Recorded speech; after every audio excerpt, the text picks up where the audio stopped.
fans of Street Fighter have been eating well on the Nintendo Switch lately. We've recently seen stellar collections like Marvel vs. Capcom and Capcom Fighting Collection 2 land to fan and critical praise. Now, with the Switch 2, Street Fighter 6 punches its way onto the system as a launch title, aiming to go head to head for your attention against a strong lineup of day one games. What's it like? Do some stretches, get your gloves on, and Hadouken the like and subscribe button as we review Street Fighter 6 for Nintendo Switch 2.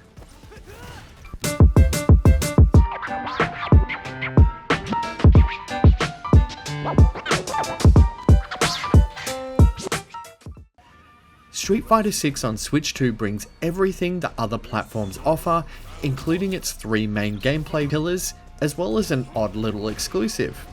Whether you're here for single player adventures or competitive brawling, these are the modes that you'll spend your time in. Street Fighter World is Capcom's bold attempt to give solo players a reason to stick around outside of versus fights. And it's an interesting experiment. In Street Fighter World, you create your own custom fighter and hit the streets, literally, taking part in a light RPG style adventure. The mode pushes you along with a loose story that sees your character training under familiar Street Fighter legends while exploring a variety of locales. From city streets and back alleys, marketplaces and more stylized arenas, there's plenty to see, and the world feels surprisingly broad for a mode that sits alongside a fighting game. You'll meet famous faces like Ryu and Chun-Li, pick their signature moves, and build your own fighter skill set as you go. On paper, it sounds like Street Fighter meets Yakuza, mixing exploration, side quests, and freeform fights. In practice though, it doesn't quite reach that level of polish or personality. The city does feel a bit lifeless at times, the side activities felt a little bit basic, and the novelty of random street fights wears off rather quickly than expected. Still, for players who want to go outside the usual arcade ladder or versus mode, there's plenty to do here to keep you busy. The mode offers a decent sense of progression and variety, even though it didn't personally grab me. It's also worth noting though, while the exploration sections run really smoothly, the actual fights in this mode drop to 30 frames per second, which is very puzzling and very jarring considering the rest of the game runs at 60 frames a second. Why this happens isn't entirely clear, but it really breaks the flow for when you transition from exploring to battling. Overall, Street Fighter World is an ambitious and welcome experiment, even if it felt like a little bit of a side dish to me than the main course. Fighting Ground is where Street Fighter 6 truly shines, and where I spent the majority of my time. It's the meat and potatoes of the game, offering the classic arcade ladder, training mode, local versus, and smooth online matchmaking. Arcade mode plays exactly like you'd want a Street Fighter game to do. It's tight and fast and responsive, and it has that usual cheesiness in the story that we've come to expect from the series. Matches feel great on both Pro Controller and Joy-Con setups, though for serious play, I highly recommend the Pro Controller because I think it's definitely the way to go. I also jumped into online matchmaking here and there, and was pleasantly surprised with how smooth the connection felt. There was no noticeable lag or hiccups, but there was a noticeable lack of skill on my part because I got absolutely steamrolled. The Battle Hub is meant to be a big online hangout set in a virtual arcade where you can walk around, watch other people fight, and challenge other players. During my time on the Switch version though, the place was fairly empty, and I struggled to find anyone to play with.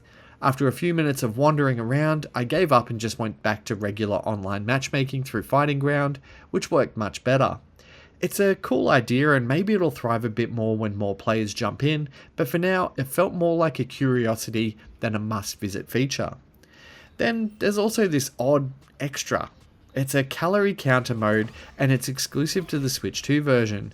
It's basically like a mini fitness game that tracks your movements using the Joy-Cons, and it felt a bit silly and light-hearted, and it was a kind of nod to the Switch's motion control heritage, but for me it was just a brief distraction before diving back into the excellent arcade mode. Still, it is nice to see Capcom trying something fun for Switch owners, even though it probably won't hold your attention for long. For a game that's fast and precise as Street Fighter 6, performance is everything. And thankfully, the Switch 2 holds up surprisingly well. I played in both docked and handheld mode, and in both cases the game ran smoothly throughout my entire experience. In handheld mode, I did notice a little bit of ghosting here and there, likely a side effect of the DLSS upscaling doing its thing. But it was never distracting enough to ruin the experience. Docked play looked cleaner, but not dramatically so. It also feels like a proper Street Fighter experience, not a watered down port.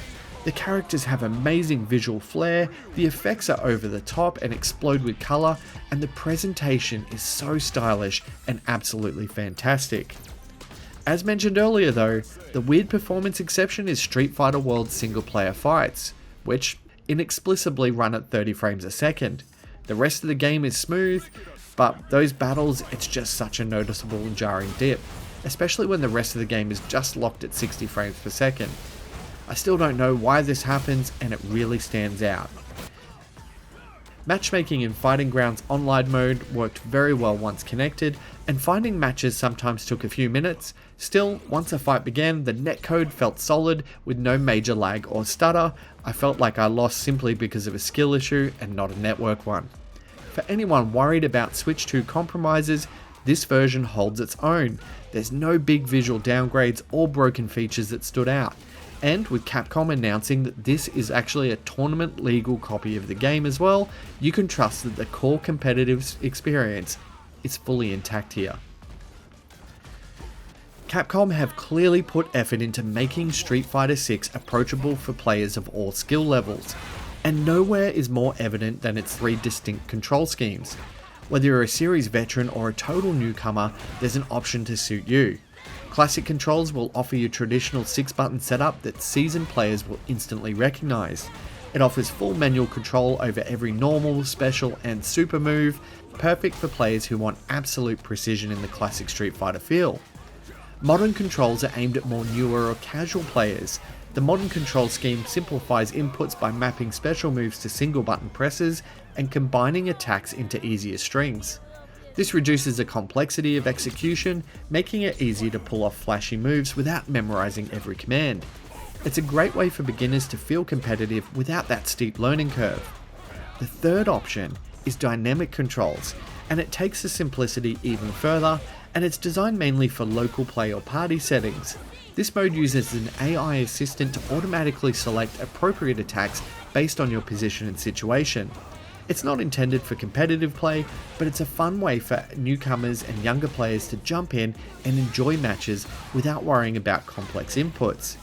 These control schemes are a fantastic addition that ensures Street Fighter 6 remains welcoming, whether you're practicing combos for tournament play or just having a casual game with friends. There's also a plethora of display customization options that help you declutter and organize the screen for visual acuity. On top of that, there's a range of incredible audio option assist with things like opponent distance, various moves, and positioning indicators. Street Fighter 6 offers one of the most incredible accessibility suites that I have ever seen in a fighting game, and Capcom should be applauded for this. Whether or not this version of Street Fighter 6 is for you really depends on what kind of player you are, and how much you love the series. If you're a single player fan who wants to roam around in the Street Fighter world and try every side mode on offer, this version gives you the full package. Personally, that didn't really click for me, but I can absolutely see players liking its quirky Yakuza-light vibe and spending hours there. For me, classic arcade mode was where the game really shines. Thanks to its replayability, I didn't really get tired of it. It's the kind of mode that keeps you coming back between other Switch games. For competitive players, this version is surprisingly great. A friend of mine messaged me to say he played matches while tethering his phone while commuting, and the experience held up perfectly. Now, without sounding like a Nintendo fanboy, I have to say that the portability option here is fantastic for players who want to practice or compete on the fly. Whether docked at home or taking it on the road, Street Fighter 6 on Switch 2 delivers a complete and comprehensive experience. It's a slick and stylish package, and while I haven't fought on these streets since Ultra Street Fighter 4 days, this was a welcome return to the series I love, and the Switch 2 just felt like the perfect way to jump back in. So, What's it like? Street Fighter 6 is like the Street Fighter you know and love. I award it an 84 out of 100.